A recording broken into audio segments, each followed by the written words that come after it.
If my art has nothing to do with people's pain and sorrow, what is art for? Censorship is saying, I'm the one who says the last sentence. Whatever you say, the conclusion is mine. But the internet is like a tree that is growing. The people will always have the last word, even if someone has a very weak, quiet voice. To the media, I have become a symbolic figure, critical of China. According to the government, I am a dangerous threat. For me, it is okay as long as I can breathe, as long as my heart is pumping, as long as I can express myself. As a person, I was born to give out my opinions. By giving out my opinions, I realize who I am. As long as I can communicate, I'm not so lonely. If I cannot travel, or do art, or have company, if they take away all my belongings, it doesn't matter. Because of the economic crisis, China and the United States are bound together.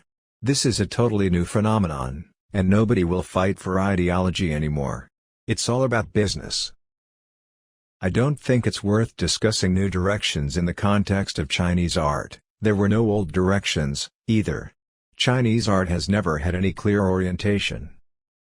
The American experience influenced my understanding of individuality, basic human rights, freedom of expression and the rights and responsibilities of citizens.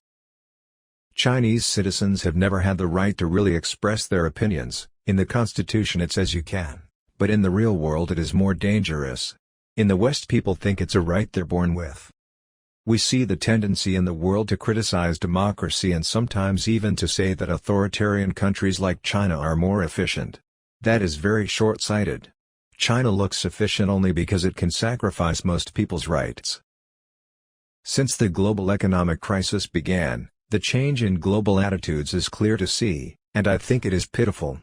Barack Obama came to China and he is probably the only president of the United States never to mention the words human rights in public. I'm always followed by 2 or 3 cars and have police around. Even walking in the park, you see them taking photos behind the bushes and trying to videotape everything. Everyone wants an iPhone, but it would be impossible to design an iPhone in China because it's not a product, it's an understanding of human nature.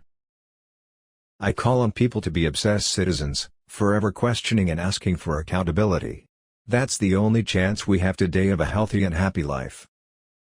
When you have strict censorship of the internet, young students cannot receive a full education. Their view of the world is imbalanced. There can be no true discussion of the issues. People are always wondering if I am an artist or political activist or politician. Maybe I'll just clearly tell you, whatever I do is not art.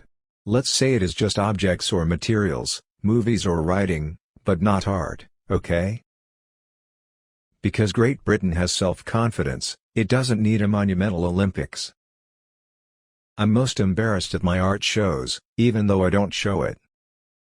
The internet is a wild land with its own games, languages and gestures through which we are starting to share common feelings. To work in architecture you are so much involved with society, with politics, with bureaucrats. It's a very complicated process to do large projects. You start to see the society, how it functions, how it works. Then you have a lot of criticism about.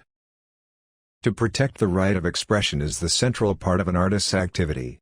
In China many essential rights are lacking, and I wanted to remind people of this.